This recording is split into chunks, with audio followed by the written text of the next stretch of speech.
நேற்று எபிசோடு எல்லாருமே கண்டிப்பாக பார்த்துருப்பீங்கன்னு நினைக்கிறேன். சௌந்தர்யாவையும் ஜாக்லினையும் நம்ம விஜய் சேதுபதி வந்து வச்சு பொலன்னு பொலன்னு தள்ளிட்டாரு.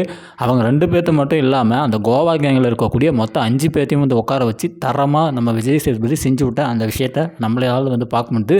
இதுலேயும் வந்து ஹைலைட் என்ன அப்படின்னா, இந்த கோவா கேங்குன்னு ஒரு சில ரூல்ஸ் இருக்குது. அந்த ரூல்ஸை பார்த்தீங்கன்னா அவரே இதில் பேப்பரில் வந்து எழுதி எடுத்துகிட்டு வந்து இந்த மாதிரி இன்னென்ன ரூல்ஸ்லாம் வந்து இருக்குது அப்படின்னு சொல்லிட்டு அதை வந்து படித்து காமிச்சு அவர் வந்து கோவா கேங்கை பார்த்தீங்கன்னா நல்லாவே புகழ்ந்த அந்த விஷயத்தை நம்மளால் தெளிவாக வந்து பார்க்க முடியுது. ஒருத்தவங்களுக்கு வந்து பிரச்சனை அப்படின்னா நீங்கள் எல்லோரும் சேர்ந்து போவீங்க, ஆக மொத்தம் கேம் விளையாட மாட்டீங்க அப்படின்னு சொல்லிட்டு தரமாக செஞ்ச அந்த விஷயத்தையும் நம்மளால் வந்து பார்க்க முடியுது. இந்த சௌந்தர்யாவும் இந்த ஜாக்லினும் இவங்க 2 பேரும் சேர்ந்துக்கிட்டு நாங்கள் நல்ல டெவில் நாங்கள் வந்து யாருக்கும் தீங்கே செய்ய மாட்டோம் அப்படின்னு சொல்லிட்டு இவங்க பண்ண அந்த அட்ராசிட்டியை நம்ம விஜய் சேதுபதி அவர்கள் வந்து உடச்சி பேசுனது நல்லாவே இருந்தது, ரசிக்கும்படியாக இருந்தது. எனக்கு ஒரே ஒரு கஷ்டம் என்ன அப்படின்னா, இவ்வளோத்தையும் பண்ண அந்த 2 பேர் ஜாக்லின் சௌந்தர்யா என்ன ஆட்டம் போட்டாங்க. சும்மா ஏதாவது ஒரு சின்ன விஷயம்னாலும் சரி எகிரிக்கின்னு வராங்க. ஸோ அப்படி இருக்கும்போது அந்த 2 பேர்த்தையும் வந்து ஃபஸ்ட்டு சேவ் பண்ணாங்களோ, ஸோ அது பார்த்திங்கன்னா எனக்கு வந்து ரொம்பவே கஷ்டமாக இருந்தது.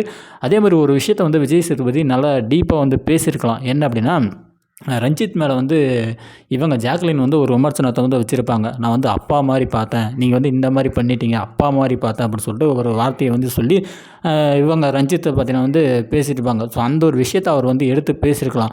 என்ன அப்படின்னா, நம்ம இவர் ரஞ்சித் வந்து என்ன பண்ணுவார் அப்படின்னா, ஜெஃப்ரிக்கு வந்து ஒரு அந்த ஸ்டார் வந்து போகணும் அப்படின்னு சொல்லிட்டு நம்ம கேங்கில் தானே இருக்கான், அவனுக்கு வந்து கொடுத்துரு அப்படின்ற மாதிரி ரஞ்சித் வந்து ஒரு க்யூட் டெவிலாக இருந்து வந்து பேசுவார். ஸோ அப்படி வந்து அந்த பேசின விஷயம் ஃப்ரெண்டுக்கு வந்து கொடுத்துருன்னு சொன்னனால அந்த இடத்துல வந்து காண்டானவங்க வந்து என்ன பண்ணுவாங்க அப்படின்னா, நம்ம ஜாக்லின் வந்து என்ன பண்ணுவாங்க அப்படின்னா, அந்த ஸ்டாரை கழட்டி வந்து கையில் வந்து கொடுத்துட்டு போயிடுவாங்க.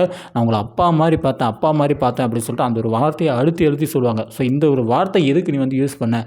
அவர் வந்து கேம் விளையாடுறதுக்கு வந்திருக்காரு. ஸோ அவர் வந்து ஒரு விதமாக வந்து ட்ரை பண்ணியிருக்காரு. அதை நீ வந்து புரிஞ்சுக்கணும். அதை விட்டு இந்த மாதிரியான வார்த்தைகளை வந்து யூஸ் பண்ணக்கூடாது.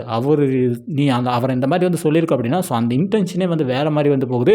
அவர் யாருடைய தப்பாக நடந்துக்கிட்ட மாதிரி அவர் மேலே வந்து ஒரு வன்மையான ஒரு குற்றத்தை வச்ச மாதிரி தான் எங்கள் எல்லாத்துக்குமே தோணுது. அந்த மாதிரியான வார்த்தைகளை சொல்கிறத வந்து அவாய்ட் பண்ணிங்க அப்படின்னு சொல்லிட்டு விஜய் சேதுபதி அவர்கள் வந்து சுற்றி வளைச்சி சொல்லாமல் சொல்லியிருந்தார் அப்படின்னா எனக்கு வந்து நல்லா இருக்குன்னு சொல்லிட்டு தான் நான் வந்து நினைக்கிறேன்.